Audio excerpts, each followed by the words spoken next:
right?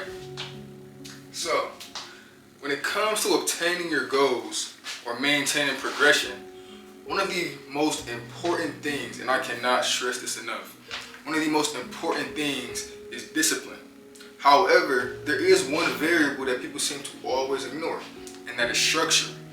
You have to understand that most people don't fail because they lack willpower. They fail because they try to use willpower to fix structural problems. The distinction here is that discipline is only a matter of effort, but structure is design. Structure is architecture, and effort without design will always collapse. Now, the problem at hand here is that most people structure their goals as if they're machines, okay? And they try to basically use constant focus and constant motivation to then produce constant output. And this assumption alone always guarantees burnout, always. Why though? Why is that? It's because you're not a fucking robot, okay? You're not a fucking robot. You have to understand that humans operate in cycles, so therefore they can reach their fullest potential. We do not just simply skyrocket to these certain potentials. We have to then come into points of dips to where we can then have a form of refinement and also recovery. Okay, so let's make this a bit more practical, and I'm going to give some real life examples so you can understand, right? You know what I'm saying? You know what I'm saying? Like, the drawing's getting better. I think, yeah, you know that. Y'all know that. You know what I'm saying? The biggest. Let's see.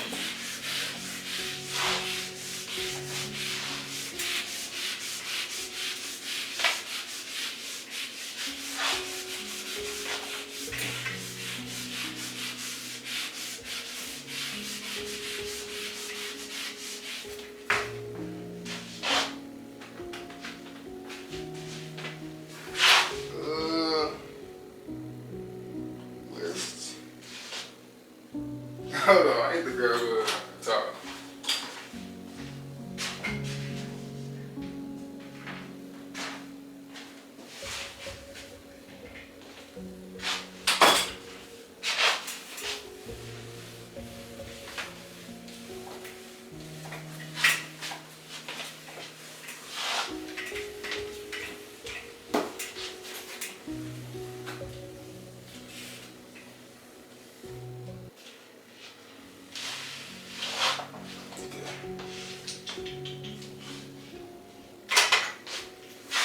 So this is the expectation that people usually structure their goals around, or how it really looks.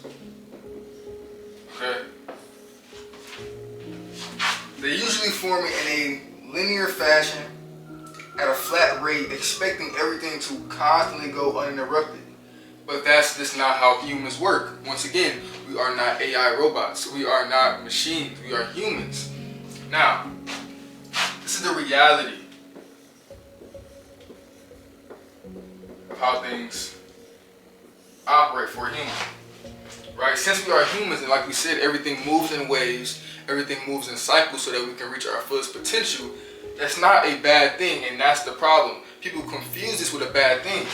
See, as humans, our energy rises, but our energy also drops. Our focus expands, but our focus also contracts, okay? Now these dips, take a look at these dips. These two dips is where people tend to confuse this rhythm with failure. Once they reach this dip, instead of taking it as a moment of refinement or recovery, they think that they're falling behind. So they then spiral into moments to where this then becomes going back down to either they're in this moment of refinement, of rhythm, or they're in this moment of recovery that they did not structure into their system. So when the dip hit, it was unexpected, right? So once the dip hit, if they do not have a structure to have a refinement moment or recovery moment, they then move into what we like to call basically quitting, okay? They're likely to quit because they don't know what a dip is. They don't know that the dip was going to happen. They didn't structure. They structured their plan in a linear fashion. So that first dip, they thought, oh wow, I'm not cut out for this shit. They thought, oh wow, I'm not as good as I thought I was, right? And that spiral takes them down into a moment of either quitting or restarting, okay? Now let's go into some real life examples. Some real life examples. Let's take an athlete, right? They're gonna do an athlete first. No way I just lost it again.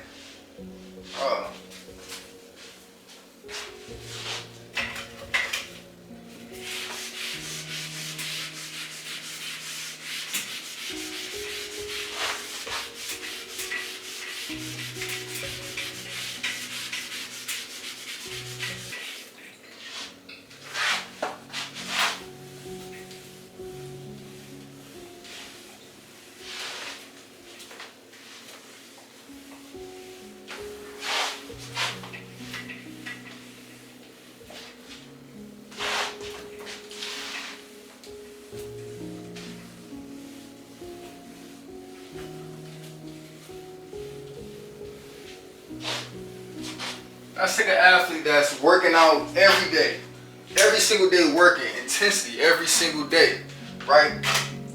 So they're doing it for about 4 to 6 weeks, right? 4 to 6 weeks. On the outside looking in, right? On the outside looking in, we would perceive this person to be locked in, disciplined, right? Just grinding. They locked in, focused, right? However, they didn't incorporate no rest days or no deload weeks into this process.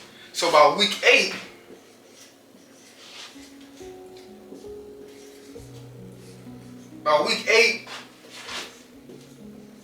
fatigue starts to kick in, right?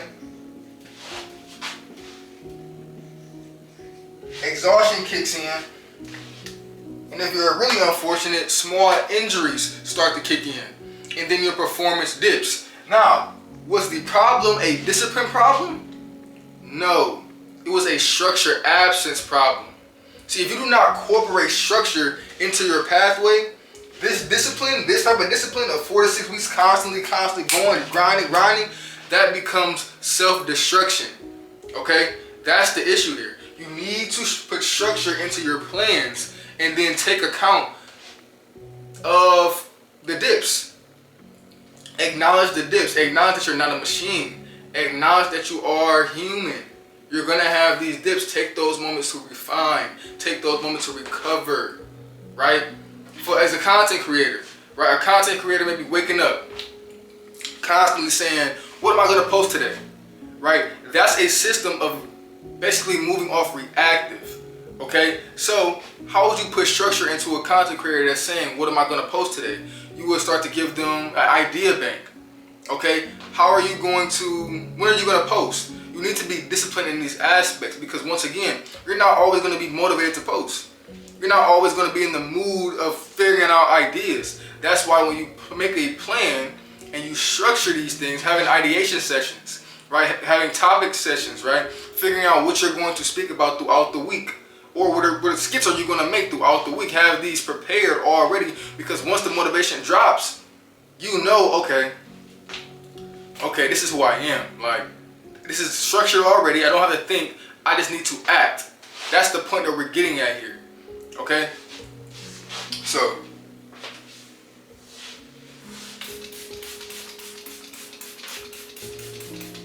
another examples are traders, my day traders.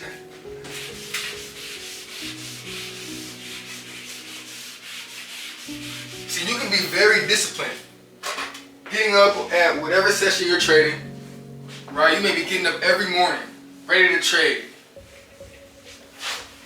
right? Discipline in that aspect, putting in the effort of actually trading, right? But do you have a structure? Because without structure, you ain't getting no payout. Without structure, you're not getting moved to a live account. You hear what I'm saying? See, the unstructured trader, right? They trade in every session. They trade in London session. They trade in Asia session. They trade in New York. Right? They don't know what the fuck they want to do. You dig what I'm saying?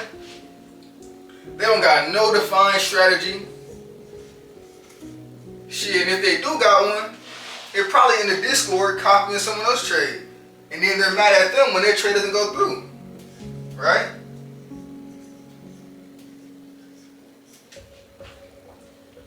And they going in with no pre-calculated risk. They going in that bitch with 10 contracts. They're going in that bitch with 10 contracts and they're on the Express account. Somehow they got to the Express account, right? God knows how. But they're going in with 10 contracts, right?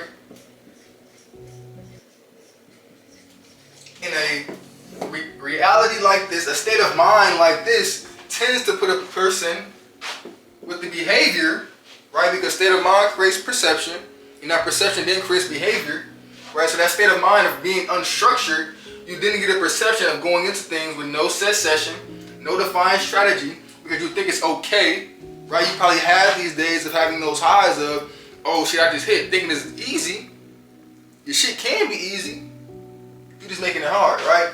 So this type of structure, which is really no structure, leads to overtrading. Right? Leads to revenge trading.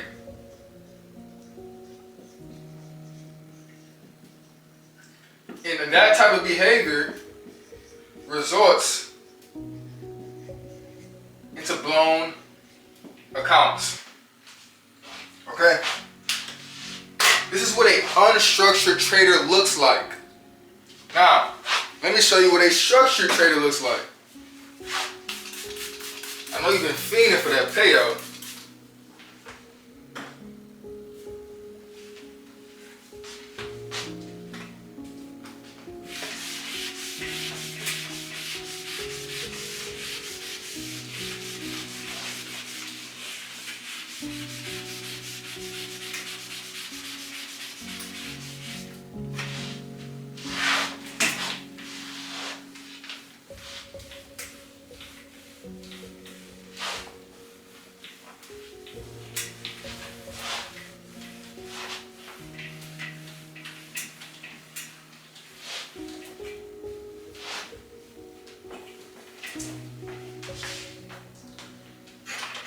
Now our structured traders, they have a pre-calculated risk, right? They're only risking 1% of their account.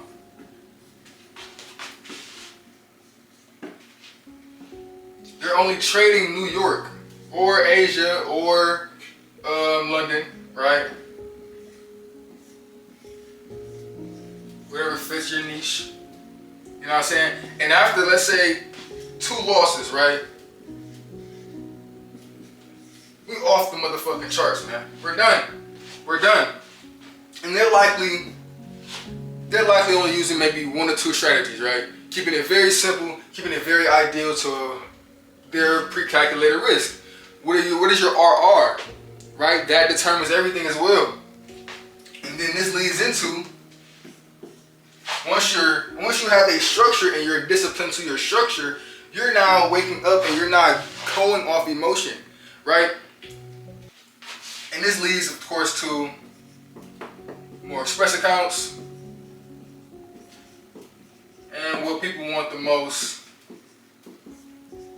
payouts, right? Now, why does this seem so hard for people to take the concept in? This is because you are now entering an identity shift, okay? You're coming from an unstructured personality into a new identity. In this identity, you may start to feel things being, let's say, hard. You might see these things as being too rigid. And that tells you that the identity shift is working because it's not going to be a calming interaction. You're negotiating with your old self, and your old self sees these things as, that's not who I am. But that's who you need to be to get what you want. That's what you need to be, need to do for you to get what you already have on the other side of this bridge. Okay? This ties into a lot of your subconscious, right? Constantly doing these things, repetition, right? Back testing for however long you need to back test, okay? Understanding that that's what you need to do these things for it to then be structured into your identity, such as things going into your conscious mind and then flowing into your subconscious mind, which then creates your beliefs and your habitual habits. These will soon become your habitual habits, and your subconscious beliefs, your habitual habits, your emotional convictions all tie into what? Your identity. Simple.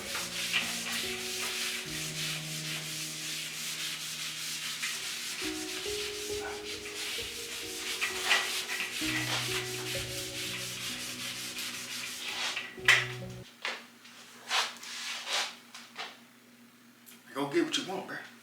Once again, I'm not Fetz. Deuce.